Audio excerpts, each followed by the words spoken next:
تبارك الذي بيده الملك وهو على كل شيء قدير. الحمد لله نحمده ونستعينه نعوذ بالله من شرور انفسنا ومن سيئات اعمالنا من يهده الله فلا مضل له ومن يضلل فلا هادي له واشهد ان لا اله الا الله وحده لا شريك له واشهد ان محمدا عبده ورسوله اما بعد فقد قال الله تعالى في القرآن العظيم والفرقان المجيد أعوذ بالله من الشيطان الرجيم بسم الله الرحمن الرحيم يا أيها الذين آمنوا اتقوا الله وقولوا قولا سديدا يصلح لكم أعمالكم ويغفر لكم ذنوبكم ومن يطع الله ورسوله فقد فاز فوزا عظيما. புகழ் அனைத்தும் ஏக இறைவனாகிய அல்லாஹ் ஒருவனுக்கு உரித்தாகட்டும். அவனுடைய சாந்தியும் சமாதானமும் நபிகள் நாயகம் ஸல்லல்லாஹு அலைஹி வஸல்லம் அவர்களின் மீதும் சத்திய சஹாபாக்கள் சஹாபிய பெண்மணிகள் நல்ல இமாம்கள் மற்றும் நம் அனைவரின் மீதும் என்றென்றும் நின்று நிலவற்றுமார். எல்லா மனிதர்களுமே 50-60 வயதை கடக்கக்கூடிய தருணத்தில் தங்கள் வாழ்க்கையில் திரும்பி பார்க்க வேண்டும் என்று நினைக்கக்கூடிய ஒரு பருவம் என்றால் இளமை பருவம். காரணம், இளமை பருவம்தான் ஒரு மனிதனுக்கு இறைவனிடமிருந்து மிக முக்கியமான அறிவும் ஆரோக்கியமும் வலிமையும் உணர்வும் ஒரு சேர கிடைக்கக்கூடிய பருவம். அல்லாஹ் தன்னுடைய திருமறையில் கூட சொல்லும் பொழுது சும்ம ஜஅல மின் பஅதி லூஃபின் குவ்வத்தன், பலவீனத்திற்கு பின் அவனுக்கு நாம் பலத்தை ஏற்படுத்தினோம் என்று இப்பருவத்தை பற்றி சொல்லி காட்டுகிறான். ஓடுற பாம்ப மிதிக்கிற வயசு நாம சொல்லுவோம். ஒரு 40 வயதை கடந்தவர் ஒரு காரியத்தை செய்வதற்கு இதை செய்யலாமா வேண்டாமா என்று யோசிக்கக்கூடிய தருணத்தில் இளமை பருவத்தில் ஒரு காரியத்தை செய்வதன் மூலமாக நமக்கு ஏற்படக்கூடிய பின்விளைவை பற்றி அறியாமல் இதை செய்து பார்த்தால் என்ன என்ற அசட்டு துணிச்சல் அதிகம் இருப்பதை நாம் காண முடியும். அப்படி எல்லா விதமான உணர்வுகளும் அறிவும் வலிமையும் ஆற்றலும் நிறைந்திருக்கக்கூடிய ஒரு பருவம். காற்றாற்று வெள்ளம் போல ஓடக்கூடிய இந்த இளமை பருவத்தை நல்ல முறையில் திசை திருப்பாவிட்டால் அவருக்கும் அவர் சார்ந்த குடும்பத்திற்கும் சமூகத்திற்கும் மிகப்பெரிய நஷ்டத்தை ஏற்படுத்தத்தான் செய்யும். பொதுவாக இந்த இளமை பருவம் என்பது மழைக்கால வானில் சில நிமிடங்கள் வந்து போகக்கூடிய வானவில் போன்றுதான். கொஞ்ச நாள் அதுவும் கடந்து போயிடும். மீண்டும் மனிதன் பலவீனமான நிலைக்கு புதிய நிலைக்கு தள்ளப்படுவான். இந்த உண்மையை எந்த தருணத்திலும் நாம் மறந்துவிடக் கூடாது. இளைஞர்களை குறித்து இன்னைக்கு சொல்லக்கூடிய சொல்லாடல், என்னுடைய பேச்சை கேட்க மறுக்கிறான், நான் சொன்னால் என்னுடன் சண்டைக்கு வருகிறான், கோபப்படுகிறான் என்று நிறைய பெற்றோர்கள் சொல்வது உண்டு. காரணம் என்ன? அவர்களுக்கு எதை சொல்ல வேண்டுமோ அதை நாம் சரியாக சொல்லாததன் விளைவு நம்முடைய பேச்சை கேட்க மறுக்கக்கூடிய சூழ்நிலைக்கு தனக்கும் தான் சார்ந்த சமூகத்திற்கும் தீங்கு இழைக்கக்கூடிய அளவிற்கு மனிதர்கள் உருவாகி விடுகிறார். இன்றைக்கு உள்ள இளைஞர்களை பொறுத்து மட்டும் வாழ்க்கை என்றால் மகிழ்ச்சிக்குரியது, கொண்டாட்டத்திற்குரியது. எந்த தருணத்திலும் எந்த நேரத்திலும் தான் பார்க்கக்கூடிய அனைத்தையும் அனுபவிக்க வேண்டும், எல்லாவற்றையும் தனதாக ஆக்கிக் கொள்ள வேண்டும், கண்டதே காட்சி கொண்டதே கோலம் என்ற வாழ்க்கையை நாம் வாழ வேண்டும் என்ற மனநிலைக்கு அவர்கள் தள்ளப்படுகிறார்கள். சமூக சூழல், அரசு, அதே போல ஊடகங்கள், இவை எல்லாம் பிள்ளைகளுக்கு இளைஞர்களுக்கு சொல்லக்கூடிய செய்தி என்பது இந்த வாழ்க்கை என்பது ஒரு தடவை, இந்த வாலிபம் என்பது போனால் மீண்டும் வராது. எனவே எதை வேண்டுமானால் செய்து கொள், உன்னுடைய மகிழ்ச்சி தான் பிரதானம் என்பதைத்தான் முன்னிறுத்துகிறார்கள். அதை நோக்கித்தான் பெரும்பாலான இளைஞர்கள் ஓடுகிறார்கள்.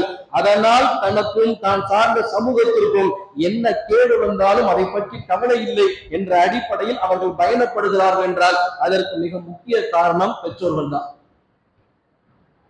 இவர்கள் என்னுடைய பேச்சை கேட்க மறுக்கிறார்கள், நான் சொல்வதை ஏற்க மாட்டேன் என்கிறார்கள், அவர்கள் போக்குலதான் போகிறார்கள், தன்னுடைய வாழ்க்கையை தானே தேர்ந்தெடுத்துக் கொள்ளலாம் என்ற மமதை இருக்கிறது என்றெல்லாம் சொன்னாலும் கூட எந்த வயதில் எதை சொல்லிக் கொடுக்க வேண்டுமோ, இந்த வாழ்க்கை என்பது எதற்காக மகிழ்ச்சிக்குரியதுதானா, உண்மையிலே கொண்டாட்டத்துக்குரியதான இந்த வாழ்க்கை என்பதை எல்லாம் புரிந்து மிக சரியான வழிகாட்டலை வழங்கவில்லை என்றால் அதனால் நஷ்டம். இன்னொரு சமூகம் உருவாகக்கூடிய தருணத்தில் நாம் அதை புரிந்து கொள்ளலாம்.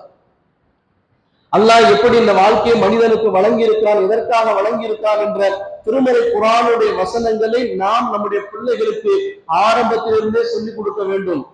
அல்லது கலக்கல் மௌத்த வல் ஹயாத்த லியப்லுவக்கும் அய்யுக்கும் அஹ்ஸனு அமலா, உங்களுக்கு மத்தியிலே அல்லாஹ் இந்த வாழ்வையும் மரணத்தையும் ஏற்படுத்தி இருக்கிறான். காரணம் என்ன தெரியுமா? உங்களில் யார் அழகான செயல்கள் செய்கிறார்கள் என்பதை சோதித்து அறிவதற்காக. இந்த வாழ்க்கையை அல்லாஹ் எப்படி படைத்திருக்கிறான் என்றால் நன்மை தீமைகளை சேர்த்து, நல்லது கெட்டதையும் சேர்த்து, தீயதை அனைத்தையும் சேர்த்து படைத்து விட்டு அல்லாஹ் மனிதனுக்கு அறிவை வழங்கி வழிகாட்டுதலை தந்து அவன் எப்படி வாழ்கிறான், நல்லதை தேர்ந்தெடுக்கிறானா கெட்டதை தேர்ந்தெடுக்கிறானா, நல்லதை செய்கிறானா கெட்டதை செய்கிறானா என்பதை அல்லாஹ் சோதித்து பார்ப்பதற்குத்தான் இந்த வாழ்க்கையை தந்திருக்கிறானே தவிர மாறாக எல்லா தருணத்திலும் மகிழ்ச்சி தான் பிரதானம் என்ற அடிப்படையில் அல்லாஹ் நமக்கு இந்த வாழ்க்கை தரவில்லை என்ற இயல்பை, இறைவனுடைய நியதியை நம்முடைய பிள்ளைகளுக்கு நாம சொல்லி கொடுக்கவில்லை என்றால் அதன் மூலமாக பெறக்கூடிய நஷ்டத்தை நாமும் சேர்த்து அனுபவிக்க வேண்டும். சமீபத்தில் நடந்த ஒரு சம்பவம் மிகப்பெரிய உதாரணம். கடந்த வாரம் கரூரில் நடந்திருக்கக்கூடிய மிக துயரமான சம்பவத்திற்கு அந்த கட்சி தலைமை மற்றும் காரணம் என்று ஒதுக்கிவிட முடியாது. அரசாங்கத்தின் பாதுகாப்பு குறைபாடுதான் காரணம் என்று ஒதுக்கிவிட முடியாது. அப்படி வளர்க்கப்பட்ட பொறுப்பற்ற ஒரு சமூகத்தை உருவாக்கிய பெற்றோர்கள் மீது மிகப்பெரிய சுமை, மிகப்பெரிய பொறுப்பும் இருக்கிறது. அந்த பகுதியை சார்ந்த ஒரு மனிதர் நடந்த சம்பவத்தை பற்றி சொல்கிறார். காலை 7 மணிக்கே இளைஞர்கள் ஒன்று கூடினார்கள். ஒரு வீட்டின் முன்னால் 50 பேர் அந்த வீட்டை நிறைத்து ஆக்கிரமித்து அதன் மேல் ஏறி கொண்டு வந்து நின்று வெறும் ஆட்டம் பாட்டம் கூத்துகளாக அவர்கள் செய்து கொண்டிருந்தார்கள் என்ற தகவலை பதிவு செய்கிறார் என்றால் ஒரு தலைவரை பார்க்கிறோம் என்ற பெயரில் அவர்கள் கொண்டாட்ட மனநிலையில் இருக்கிறார். போன இடத்துல இருந்தா நான் வந்துட்டேன், நான் இந்த நிக்கிறேன், இதை பார்த்துட்டேன், இதான் நான் இங்க இருக்கிறேன் என்று தொடர்ச்சியாக தங்களுடைய வலைதளங்களில் தங்களை பற்றிய அப்டேட்டுகளை போடுகிறார்கள் என்றால் அவர்களுடைய உள்ளம் எதை நோக்கி தள்ளப்பட்டிருக்கிறது என்றால் ஏதேனும் ஒரு காரணத்தை சொல்லி கொண்டாடி கொண்டே இருக்க வேண்டும். ஏதேனும் ஒரு காரணத்தை சொல்லி ஆட்டம் பாட்டம் கூத்துதல் என்று நம்முடைய வாழ்க்கையை நாம் வளர்த்துக் கொண்டே கழிக்க வேண்டும் என்ற மனநிலையில் அவர்கள் உருவாக்கப்படுகிறார்கள். அதற்கு பொறுப்புதாரி, மிக முக்கியமான பொறுப்புதாரி பெற்றோர்கள். உமா ஹலகத்துல் ஜின்ன வல் இன்ஸ இல்லா லியஅபுதூன், மனிதர்களையும் ஜின்களையும் என்னை வணங்குவதற்காகவே தவிர வேறு எதற்காகவும் படைக்கவில்லை என்று அவ்வளவு அழகாக ரத்தினமாக அல்லாஹ் தன்னுடைய திருமறை சொல்லி இருக்கும் பொழுது, தம்பி அல்லாஹ் உன்னையும் என்னை படைத்திருப்பதற்கான காரணம் அவனை வணங்குவதற்குத்தான். இந்த உலகத்தில் உள்ள அனைத்தையும் அவன் நமக்காக வழங்கியிருக்கிறான், நம்மை அவனுக்காக படைத்திருக்கிறான். எனவே வணக்கத்தை நாம் மிக சரியாக செய்ய வேண்டும் என்ற பாதையில் நம்முடைய பிள்ளைகளுக்கு நாம் ஓட்டி இருக்க வேண்டும். அதுபோன்ற கொண்டாட்ட மனநிலையில் உள்ள இளைஞர்கள் போல நம்முடைய பிள்ளைகளை நாம உருவாக்கி விடக் கூடாது என்ற பொறுப்புணர்வு இருக்க வேண்டும். இல்லை என்றால் நஷ்டத்தை இந்த சமூகம் தான் அனுபவிக்க வேண்டும். லுக்மான் என்று சொல்லக்கூடிய மிக முக்கியமான ஒரு நல்லடியார் அல்லாஹ் அவர்களை பற்றி தன்னுடைய திருமறை குர்ஆனில் சொல்லும் போது தன்னுடைய மகனுக்கு அவர் செய்த உபதேசங்களை அல்லாஹ் பட்டியலிடுகிறார். ஒன்றல்ல ரெண்டல்ல நிறைய உபதேசங்களை செய்கிறார். அது ஒரு முக்கியமான உபதேசம். தன் மகனுக்கு அவர் சொல்லுகிறார், யா புனைய லா துஷ்ரிக் பில்லாஹ், என் அருமை மகனே அல்லாஹ்வுக்கு இணை கற்பிக்காதே. முதன்மையான விஷயத்தை சொல்றான். அல்லாஹ் தான் உன்னை படைச்சிருக்கிறான், அல்லாஹ்வைத்தான் வணங்கணும், அல்லாஹ்வை தவிர வேற யாரையும் கடவுளாக ஆக்கிக் கொண்டு நீ வணங்கிவிடக் கூடாது என்று சொல்லிவிட்டு அவர் சொல்லுகிறார், யா புனைய அகீமிஸ் ஸலா, என் அருமை மகனை நீ தொழுகையை நிலைநாட்டு. அல்லாஹ் தொழுவதற்கு தான் நம்மளை படைச்சிருக்கான். அவனுடைய படைப்பின் நோக்கமே அவனை வணங்க வேண்டும் என்பதற்குத்தான்.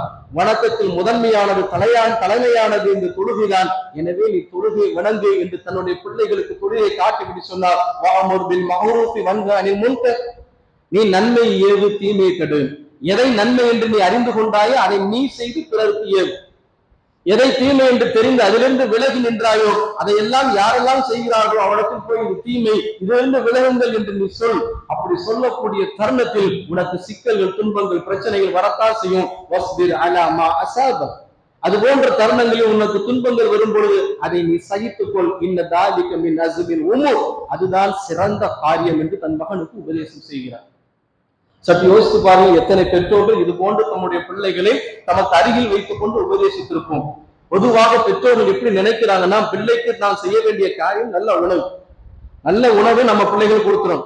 பிள்ளைகள் கேட்கும் பொழுது நல்ல உடைகளை வாங்கி கொடுக்குவது, பிள்ளைகளை இந்த உலகத்தில் சிறந்தவர்களாக ஆக்க வேண்டும் என்று இந்த ஊரில் இருக்கக்கூடிய மிகச்சிறந்த கல்வி நிறுவனத்தை தேர்ந்தெடுத்து அவர்களை படிக்க வைப்பது, அவர்கள் என்னவெல்லாம் விரும்புகிறார்களோ கேட்கிறார்களோ அதையெல்லாம் வாங்கி கொடுத்து விட்டால் நான் பெற்றோராக மிக சரியாக செய்து விட்டேன் என்று அவர்கள் தங்களை தாங்களே ஆசுவாசப்படுத்திக் கொள்கிறார்கள். அதுவல்ல, உணவும் உடையும் உரிப்பிடமும் கல்வியும் கற்றுக் கொடுத்தால் மட்டும் போதுமா? நம்முடைய பிள்ளைகளை அல்லாஹ் எதற்கு படைத்தான் என்ற நோக்கத்தை நாம் சொல்லவில்லை என்றால் அவர்களை வழிகெடுப்பதற்கு ஏராளமான விஷயங்கள் உண்டு. இதை நாம் சொல்லாவிட்டால் வேறு யார் சொல்வோம்? நம்முடைய பிள்ளைகள் வளரக்கூடிய தருணத்தில் அவர்களை உட்கார வைத்துக் கொண்டு இப்படி நடக்கணும் என்பதையெல்லாம் நம்முடைய பிள்ளைகளுக்கு நாம சொல்லிக் கொடுக்கவில்லை என்றால் அவர்கள் தவறான அறிவுரைகளை கேட்டு தன்னுடைய வாழ்க்கையை அவர்கள் துளைக்கக்கூடிய நிலைக்கு மாறி விடுவார்கள். அதை நாம கவனத்தில் கொள்ள வேண்டும். எல்லாத்தையும் செய்யறாங்கல்ல, எல்லா விதமான விஷயங்களையும் செய்கிறார். தனக்கு தோன்றியதை, தனக்கு எது இன்பம் நினைக்கிறார்களோ, தனக்கு எது சரி என்று நம்புகிறார்களோ அதையெல்லாம் மிக சாதாரணமாக செய்கிறார்கள். அதனால் யாருக்கு என்ன பாதிப்பு வந்தால் எனக்கு என்ன என்ற நிலை இருக்கிறது. எனக்கு தேவை என்னுடைய வாழ்க்கை, என்னுடைய வாழ்க்கை எனக்கு போதுமானது, என்னுடைய மகிழ்ச்சி எனக்கு பிரதானம் என்று நினைக்கிறார்கள். அப்படி நீ வாழ்ந்து விடக் கூடாது. ஒவ்வொரு தருணத்திலும் இறைவனை பற்றிய புரிதல், இறைவனை பற்றிய அச்சம் உனக்கு இருக்கணும். நீ செய்யக்கூடிய காரியத்தின் மூலமாக எந்த மனிதருக்கும் எந்த உயிரினத்திற்கும் கேடு வந்து விடக் கூடாது என்பதை கவனமாக நினைக்க வேண்டும் என்ற இறை அச்சத்தை ஊட்ட வேண்டும். அல்லாஹ் தன்னுடைய திருமறை சொல்லுகிறார், வத்தக்குல்லா, அல்லாஹ்வை நீங்கள் அஞ்சிக் கொள்ளுங்கள். வாயிலமோ அன்னல்லாஹ பிமா தஅமலூன பஸீர், அல்லாஹ் உங்களை பார்த்து கொண்டிருக்கிறான் என்பதை நீங்கள் அறிந்து இறைவனை அஞ்சுங்கள் அப்படிங்கிறோம். அல்லாஹ் நம்மை பார்த்து கொண்டிருக்கிறான், எல்லா தருணங்களிலும் அல்லாஹ் நம்மை பார்த்து கொண்டிருக்கிறான் என்ற இறை அச்ச உணர்வு இருந்தால்தான் நம்முடைய செயல்கள் மிக சிறப்பாக ஒழுங்காக அமையும். மனிதர்கள் தவறிலிருந்து விலகுவார்கள். அதனாலதான் அல்லாஹ் தொழுகையை முன்மாதிரியா வைக்கிறான். தொழுங்க. ஏன்? தொழுதாதான் நம்மிடத்திலிருந்து தவறுகள் எல்லாம் விலகி நிற்கும். ஒரு மனிதனுடைய தொழுகை உயிர்ப்புடன் இருக்கிறது என்றால் அவனுக்கு உலகத்தில் இருக்கக்கூடிய சான்று, அவனிடத்திலிருந்து எந்த கெட்ட காரியம் வெளிப்படாது. ஒருவன் தொழுது கொண்டிருக்கிறான், அவனிடமிருந்து கெட்ட காரியம் வெளிப்படுகிறது என்றால் அவனுடைய தொழுகை சரியாக இல்லை, உயிர்ப்புடன் இல்லை என்பதை அவரே அறிந்து கொள்ள முடியும். அல்லாஹ் தொழுகைக்கான சான்றை சொல்லும் பொழுது இன்ன ஸலாத்த கான, இந்த தொழுகை என்பது எப்படிப்பட்ட தெரியுமா? தன்ஹா அனில் ஃபஹ்ஷாஇ வல் முன்கர், வெட்கக்கேடான காரியங்களை விட்டும் தீமையை விட்டும் தடுக்கும். அல்லாஹ் சொல்லுகிறான், என்னை ஒருவன் வணங்குகிறான் என்றால் அவன் வணக்கத்தின் மூலமாக அல்லாஹ் இந்த உலகத்தில் அவனுக்கு தரக்கூடிய பரிசு என்ன தெரியுமா? கெட்டவனாக அவன் இருக்க மாட்டான். அவன் மூலமாக அசிங்கமான எந்த தீமையான காரியம் வெளிப்படாது என்று அல்லாஹ் சான்றளிக்கிறான் என்றால் அந்த தொழுகையை நம்முடைய பிள்ளைகளுக்கு நாம ஏவக்கூடியவர்களா இருக்கும். வா உட்கார், அல்லாஹ் நம்மளை படைச்சிருக்கான், தொழுகணும், படி, நல்லபடியா சாப்பிடு, நல்லபடியா நேரத்துக்கு தூங்கு, தொழுகை எடு என்று தொழுகையின் பக்கம் நம்முடைய பிள்ளைகளை நாம் அழைத்து செல்வோம் என்று சொன்னால் அந்த தொழக்கூடிய தருணத்தில் இறைவன் பார்த்து கொண்டிருக்கிறான் என்ற இறையச்சம் உள்ளே வர வர தொழுகையில் பார்க்கக்கூடிய என் இறைவன் தொழுகை அல்லாத அனைத்து நேரங்களிலும் என்னை பார்த்து கொண்டிருக்கிறான் என்று வந்து விட்டது என்றால் அவனிடமிருந்து தீமை வெளிப்படுமா? பிறருடைய கண்ணியத்தை குறைக்கக்கூடிய வார்த்தைகளை பேசுவானா? செயல்களை செய்வானா? பிறருடைய பொருளாதாரத்தை சூறையாடக்கூடிய நிலையை ஏற்படுத்துவானா? சற்று யோசித்து பாருங்கள். அங்கே கூடியிருந்த அந்த கூட்டத்தில் உள்ள மக்கள் எல்லாம் அடுத்தவர் வீட்டு சுவர்களில் ஏறுகிறார்கள், அடுத்தவருடைய கடைகளில் இருக்கக்கூடிய சன்ரூஃப் போன்றவற்றில் மேலே ஏறுகிறார்கள் என்றால் இன்னொருவருடைய பொருளை அவருடைய உரிமையின்றி அனுபவிப்பது என்பது, பயன்படுத்துவது என்பது தவறு என்ற அந்த அடிப்படை அறிவு கூட இளைய சமூகத்திற்கு தெரியவில்லை என்றால் அதை சொல்லிக் கொடுக்காத யாருடைய குற்றம்?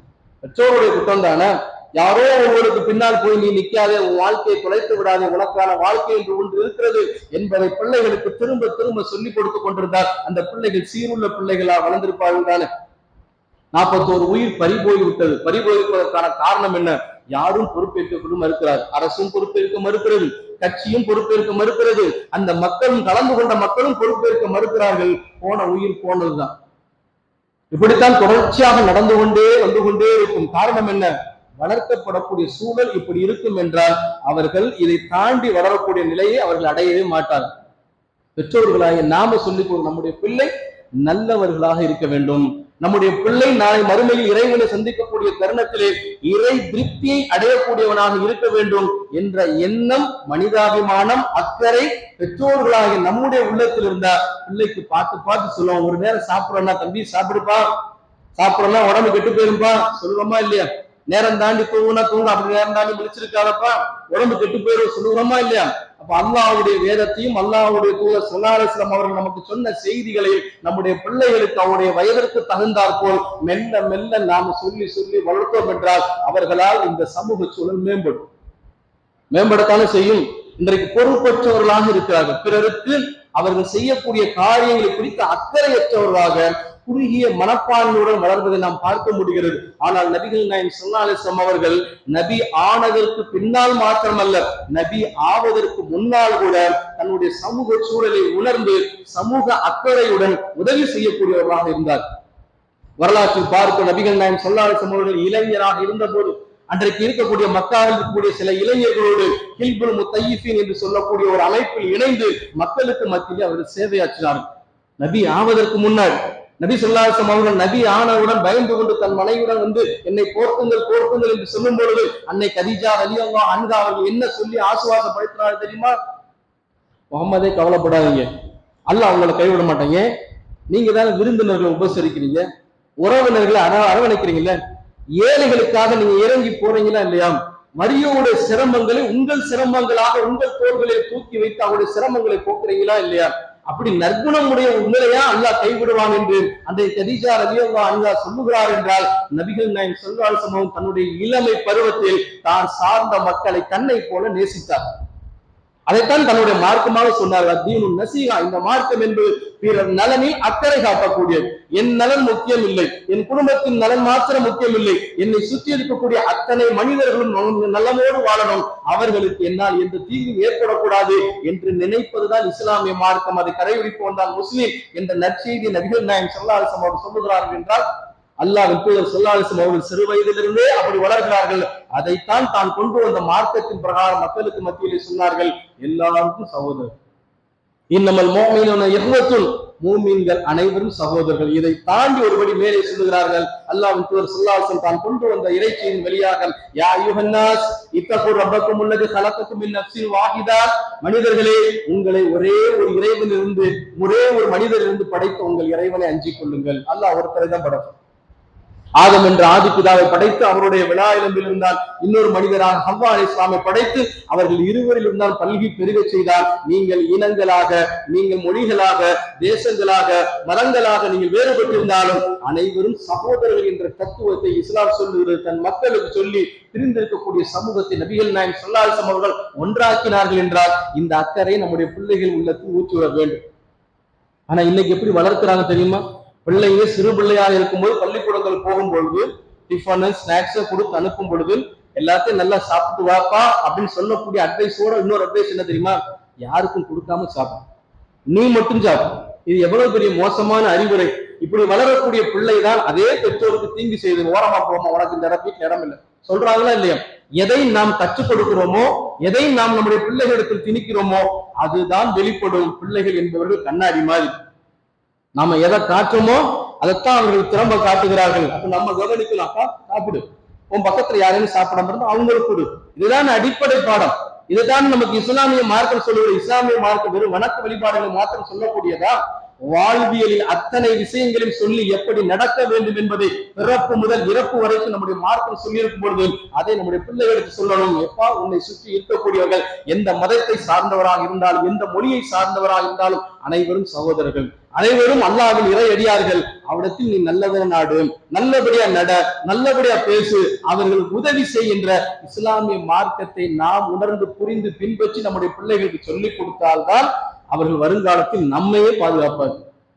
நம்ம சொல்லி கொடுக்கல, உலகம் போதும், என் புள்ள நல்லா படிச்சா போதும், நல்லா சம்பாதிச்சா போகும்னா 25 வயசுல கல்யாணம் பண்ணிட்டு நம்மளை என்ன பண்ணுவாங்க, நீ முதியோர் இல்லத்துக்கு போமா, உன்னை வச்சு என்னால பார்க்க முடியாது என்று தன் பெற்றோர்களை புறக்கணிக்கக்கூடியவனாக அவன் மாறி விடுவான் என்றால் கொஞ்சம் அக்கறையுடன் நாம் நடக்கவில்லை என்றால் பாதிப்பு சமூகத்திற்கு மாத்திரம் இல்லை, நமக்கும் தானே.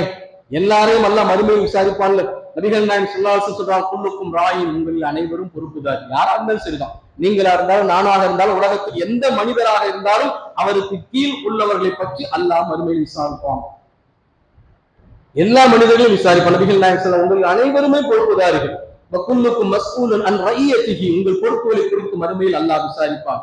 அப்போ ஒரு ஆணுக்கும் பெண்ணுக்கும் அவர்கள் கணவன் மனைவியாக மாறி ஒரு குடும்பத்தை உருவாக்கக்கூடிய தருணத்தில் அல்லாஹ் தந்திருக்கக்கூடிய அருள்படியான பிள்ளைகளை குறித்து மறுமையை விசாரிப்பான். உன் பிள்ளைகளுக்கு என்ன சொல்லி கொடுத்த, இந்த உலகத்தை பற்றி என்ன புரிதலை கற்றுக் கொடுத்தாய், அவர்களை நீ எப்படி வார்த்தெடுத்தாய், நல்லவனாகவா கெட்டவனாக என்று அல்லாஹ் கேட்கக்கூடிய தருணத்தில் என்ன பதில் சொல்ல காத்திருக்கிறோம். பிள்ளை வளர்ப்பு என்பது ஒரு அற்புதமான ஒரு கலை மாதிரி. ஒரு நல்ல குயவனிடம் சின்னதா சிக்கி இருக்கக்கூடிய ஒரு களிமண் அழகான மண்பாண்டமாக உருவாகும். திறமை இருந்தா, நல்ல குயவனாக இருந்தா களிமண்ணு தான், அந்த களிமண்ணை அவன் விரும்பிய வடிவில் உருவாக்குறான. அது மாதிரிதான் பிள்ளைகள். பிள்ளைகள் பிறக்கும் பொழுது எல்லாமே தெரிந்து கொண்டு வருகிறார்கள். எல்லாத்தையும் சொல்லிக் கொடுப்பது யாரு? பெற்றோர்களாக நாம் தானே. Parents is the first teacher of every child அப்படின்னு ஒவ்வொரு குழந்தைக்கும் என்னது? பெற்றோர்கள் தான் முதல் ஆசிரியர். இந்த பொறுப்பை நாம விட்டு விட்டால் நமக்கு எதிராக நாளைக்கு நம் பிள்ளைகளை சாட்சி சொல்வார்கள், இறைவா அவங்களை என்ன சரியா வளர்க்க, அதனாலதான் நான் இப்படி ஆனேன், அதனால்தான் நான் இப்படி வளர்ந்தேன் என்று நமக்கு எதிராக அவர்கள் சாட்சி சொல்வார்கள். ஆனால் அது எவ்வளவு பெரிய மோசமான நிலை என்பதை நாம் அறிந்து என்ன பண்ணோம்? நம்முடைய பிள்ளைகள் விஷயத்தில் சொல்லிக் கொடுக்கணும். அல்லாஹ் ஒருவன் தான் என்பதை சொல்லிக் கொடுக்கணும். அல்லாஹ்வை வணங்குவதற்குத்தான் அல்லாஹ் நம்மை படைத்திருக்கிறான் என்பதை சொல்லிக் கொடுக்கணும். அவனை வணங்குவதற்குத்தான் இந்த உலகத்தில் அத்தனை அருட்கொடைகளை நமக்காக அவன் பயன்படுத்துவதற்கு விசாரப்படுத்தி வைத்திருக்கிறான் என்பதை சொல்லிக் கொடுக்கணும். சக மனிதனாக எல்லாரையும் நேசிக்கணும் என்று சொல்லிக் கொடுக்கணும். அவன் உயர்ந்தவன், பணக்காரன், அவன் தாழ்ந்தவன், இவன் உயர்ந்தவன் அப்படின்லாம் பாகுபாடு பார்க்கக்கூடாது. அவன் அந்த மதத்தை சார்ந்தவன், அதெல்லாம் நான் விருப்பேன், அதெல்லாம் இருக்கக்கூடாது. எல்லோரையும் படைத்தது அல்லாஹ்தான். அவன் யாரை எப்படி படைத்து யாரிடம் எப்படி கேள்வி கேட்க வேண்டும் என்பது அல்லாஹ்வுக்கு தெரியும். அது அவனுடைய விஷயம். நம்மை பொறுத்த மட்டும் எந்த மதத்தை சார்ந்தவராக இருந்தால், எந்த இனத்தை சார்ந்தவராக இருந்தால், எந்த மொழியை சார்ந்தவராக, அவன் சக மனிதன், அவன் சக சகோதரன் என்ற அடிப்படையில் அவனிடத்தில் நல்லிணக்கத்தை நோக்கி நடைபெறக்கூடியவர்களாக நாம உருவாகும். அப்ப அது நம்ம பிள்ளைகளுக்கு நாம அதை சொல்லிக் கொடுக்கணும். எல்லாரிடத்தும் நல்லமா நட, யாருக்கு எந்த கெடுதலும் செஞ்சிடாத. நபிகள் நாயகம் ஸல்லல்லாஹு அலைஹி வஸல்லம் சொன்னாங்க, ஒரு மனிதனுடைய கண்ணியம், ஒரு மனிதனுடைய உடைமை, ஒரு மனிதனுடைய பொருளாதாரம், உயிர் என்பது என்னது? இன்னொருவருக்கு புனிதம் என்று சொன்னார்கள். எந்த தருணத்திலும் நான் என் வார்த்தையாலோ என் செயலாலோ இன்னொரு மனிதனுடைய கண்ணியத்தை குறைக்கக்கூடியவனாகவோ, அவனுடைய பொருளாதாரத்தை அபகரிக்கக்கூடியவனாகவோ, அவனுடைய உயிரை எடுக்கக்கூடியவனாகவோ நாம் மாறக்கூடாது. நம்முடைய பிள்ளைகள் உருவாகக்கூடாது என்ற அடிப்படையில் நம்முடைய பிள்ளைகளை நாம் வார்த்தெடுக்க வேண்டும். இல்லை என்றால் தும்ப விட்டு வாழ பிடிச்ச கதை தான். கண்கட்ட பின்னாடி சூரிய உதயத்தை பார்த்து என்ன பிரயோஜனம் என்று சொல்வார்கள். அது போல என்னது? அவன் என் பேச்சை மீறிட்டான், அவன் நான் சொல்றதெல்லாம் கேட்க மாட்டான், முடிஞ்சது அப்படின்னு நாம என்னது 15-20 வயசுல நம்ம சிலாகிப்பது என்னது? வேஸ்ட்லும் வேஸ்ட். பிள்ளைக்கு 3 வயசுல 4 வயசுல சொல்லும். அப்ப இருந்தா பசு மரத்து ஆணி போல என்னது?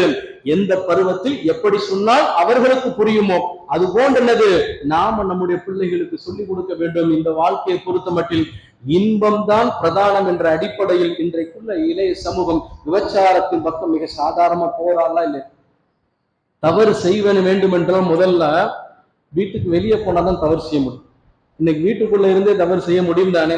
அவ்வளவு எளிமையாக என்னது நம்முடைய கையில் வந்துருச்சு. ஒரு ஒற்றை செல்போன் போதும், நாம் பாடம் படிச்சுக்கிட்டு இருக்கோமா அப்படின்னு சொல்லிட்டு யாரிடம் வேண்டுமானாலும் என்ன வேண்டுமானாலும் பேசலாம், எதை வேண்டுமானாலும் பார்க்க முடியும்.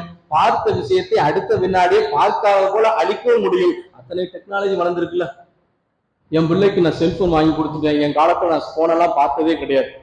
இன்னைக்கு பல பெற்றோர்கள் இருந்து தன்னுடைய பிள்ளைகளை கெடுப்பதற்கு என்ன காரணம் தெரியுமா? நான் என் வாழ்க்கையில எதையுமே அனுபவிச்சது இல்லைங்க, என் பிள்ளையால் அனுபவிக்கட்டுமா அப்படின்னு நினைக்கிறான். இன்னொரு பக்கம் யோசிச்சு பார்த்தா நான் நரகத்துக்கு போக மாட்டேங்க, என் பிள்ளையாவது நரகத்துக்கு போட்டுமே அப்படிங்கிற மாதிரி என்னது நினைச்சு செய்வது போல என்னது பிள்ளைகள் கையில் கொடுக்குறாங்க. செல்போன் என்பது என்னது எரிகிற கொல்லிக்கட்ட மாதிரிதான். அதை எப்படி பயன்படுத்த, சமையலுக்கு பயன்படுத்தினா சமைச்சு சாப்பிட்டுக்கிற வேண்டியதான், எடுத்து தலையை சொருகனது நாம எரிந்து விட வேண்டியதுதான். நல்லதும் கெட்டதும் இருக்கு, நல்லதை விட அதிகம் கெட்டதுதான் இருக்கு. இதை நாம சொல்லி கொடுக்கவில்லை என்றால் மிக மோசமான பழக்கத்திற்கு நம்முடைய பிள்ளைகள் போய் நிற்பார். அல்லாஹ் சொல்றாங்க, வலா தக்ரபு ஸினா, விபச்சாரத்தின் அருகில் கூட நெருங்காதீர்கள். விபச்சாரம் செய்யாதேன்னு சொல்ல, கிட்ட கூட போயிடாதீங்க, அது ரொம்ப கெட்டது, அது ரொம்ப மானக்கேடானது, அருவருப்பானது என்று சொல்லுகிறானே. அப்படி அல்லாஹ் சொல்லக்கூடிய செய்தி நம்முடைய பிள்ளைகள் சொல்லணும். உன் கூட படிக்கக்கூடிய இடத்துல ஆண்கள் இருக்கலாம், பெண்கள் இருக்கலாம், அவரிடத்தில் தேவையின்றி பழகாதே, தனிமையில் பேசாதே. ஒரு இடத்தில் இருந்தால் தனிமையில் பேச வேண்டும் என்பது இல்லை. ஒரு போன்ல இருந்து இணையதளம் வாயிலாக பேசுவதும் தனிமைதான். அதற்கு நீ இழந்து கொடுத்து விடாதே. ஒரு நேரம் இல்லை, ஒரு நேரம் நீ சறுக்கி மிகப்பெரிய பாவமான விபச்சாரத்துக்கு போயிடுவ என்று நம்முடைய பிள்ளைகளுக்கு நாம சொல்லி கொடுத்து வளர்க்கனா, இந்த வயசுல அனுபவிக்கணும், வேற எப்ப அனுபவிக்கணும் என்று சொல்லி விபச்சாரத்தில் விழுந்து வருவான். அது மிகப்பெரிய பாவம். அல்லாஹ்வின் தூதர் ஸல்லல்லாஹு அலைஹி வஸல்லம் அவர்களை பற்றி சொல்லுகிறார்கள், அல்லாஹ்வின் தூதர் ஸல்லல்லாஹு அலைஹி வஸல்லம் அவருடைய விரல் நுனி இருக்கு, இந்த விரல் நுனி எதேச்சியாக கூட ஒரு அந்நிய பெண்ணின் மீது பட்டதில்லை. 63 ஆண்டு காலத்தில் ஒரு தடவை கூடவா? இப்படியும் ஒரு மனிதர் வாழ முடியுமா? யோசிச்சு பாருங்க. 63 வருஷத்துல ஒரு தடவை கூட தனக்கு உரிமை இல்லாத அந்நிய பெண்ணை எதேச்சியான தெரியாமல் அர்த்தம். அப்படி ஒரு வாய்ப்பு நமக்கு அமையுதா? ஒரு பஸ்ல போயிட்டு இருந்தோம், தெரியாம கூட யாரையோ ஒரு பெண்ணை இடிச்சிடறோம்ல.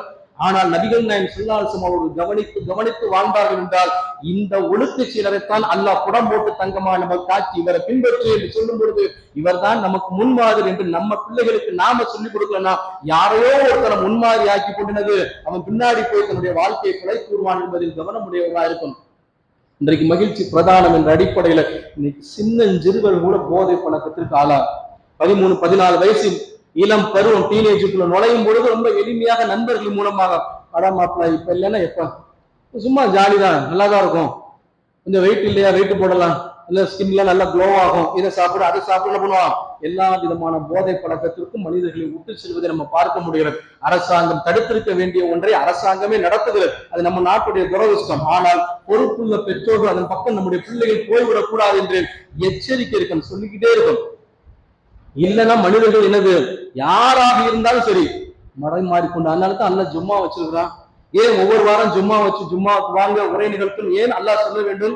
ஒவ்வொரு தடவையும் சொல்லி கொடுக்கவில்லை என்றால் திரும்ப திரும்ப நினைவூட்டப்படக்கொள்ள இருந்தால் நிச்சயமாக மனிதன் வழி மாறி விடுவான் என்று மனிதனுடைய பலவீனத்தை அறிந்து என்ன பண்றான் அல்லாஹ் இது போன்ற அமல்களை செய்யும் பொழுது இதன் பக்கம் போயிடாதப்பா, மதுவை அல்லாஹ் தடை செய்திருக்கிறான், அது நம்முடைய உயிருக்கு கேடு, அது நம்முடைய பொருளாதாரத்திற்கு கேடு, மனிதனுக்கு அல்லாஹ் சிறப்பாக வழங்கியிருக்கக்கூடிய பிரத்யேகமான அறிவிற்கு கேடு.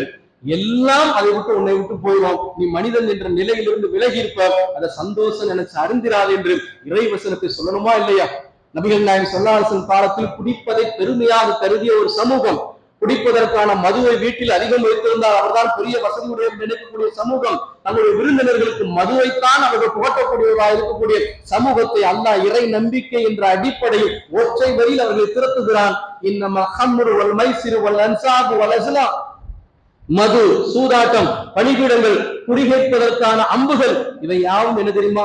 ரிஜ்ஸும் மின் அமலி ஷைத்தான் ஃபஜ்தனிபூஹு லஅல்லகும் துஃப்லிஹூன், இது ஷைத்தானுடைய அருவருக்க கெட்ட காரியம், இதை விட்டு விலகினால் நீங்கள் வெற்றியாளர் என்று அல்லாஹ் சொல்லுகிறான். அதை கேட்டவுடன் தாங்கள் வைத்திருந்த மதுகளை எல்லாம் தூக்கி எறிந்து அவர்கள் மாறினார்கள் என்றால் இதை நம்ம பிள்ளைக்கு சொல்லணும். 13 வயசு 12 வயசு பிள்ளைக்கு இதை சொல்வதா அப்படின்னு நம்ம வெட்கப்பட்டு அதை மறைத்து விடக்கூடாது, சொல்லத்தான் வேணும். உன்னை அழைப்பார்கள், உன்னை நோக்கி நாளே வந்து கேட்பாங்க, இதெல்லாம் சாதாரணம் தான், எல்லாருமே செய்யறாங்க, நாம செஞ்சா என்ன, இன்னைக்கு செய்யலன்னா எப்ப செய்யறது அப்படின்னு தான் எல்லா தவறுகளையும் செய்ய வைப்பார்கள். நீ அதுல இருந்து விலகி நின்று அதன் பக்கம் போயிடாத. இது இஸ்லாம் தடுத்த காரியம். மனிதன் சிறந்தவன் என்றால் பகுத்தறிவால் சிறந்திருக்கிறான், அவனுடைய பகுத்தறிவே டேமேஜ் பண்ணக்கூடியது இந்த மது, அதன் பக்கம் போய்விடாது என்று நம்முடைய பிள்ளைகளை நாம் மடைமாற்றம் செய்யவில்லை என்றால் இன்றைக்கு சொன்னார்கள்ல தற்கொலை கூட்டம், அது போல ஒரு நிலையை நம்முடைய பிள்ளைகள் அடைந்து விடக்கூடும். நம்முடைய வாழ்க்கைக்கு பின்னால் நம் பிள்ளைகளை பார்த்து பிறர் சொல்லணும், நல்ல பிள்ளையை பெற்றிருக்காங்க, நல்ல பிள்ளையை வளர்த்திருக்கிறாங்க, என்னமா இருக்கிறான், எப்படியெல்லாம் தொழுகிறான், எப்படியெல்லாம் 4 பேருக்கு நல்லது செய்கிறான் என்று சொல்லக்கூடியவர்களாக அவர்கள் இருக்க வேண்டும். அவர்கள் தான் மறுமையில வந்து நமக்கா வாதாடுவார்கள். என் தாய் என் தந்தை என்னை நல்லவனாக வளர்த்தார்கள், இறைவா என்னை நீ சுவனத்தில் சேர்ப்பது போல என் தாயும் தந்தை சுவனத்தில் சேர் என்று அந்த பிள்ளைகளை நாம் சரியாக வளர்த்திருந்தால் நமக்காக அவர்கள் செய்வார்கள். அந்த நிலையில் நாம் நம்முடைய பிள்ளைகளை வளர்க்க வேண்டும். அதுதான் அவர்களுக்கும் அவர்கள் சார்ந்து இருக்கக்கூடிய குடும்பத்திற்கும் ஒரு சமூகத்திற்கும் சிறந்தது என்று கூறி முதல் உரையை நிறைவு செய்யும்.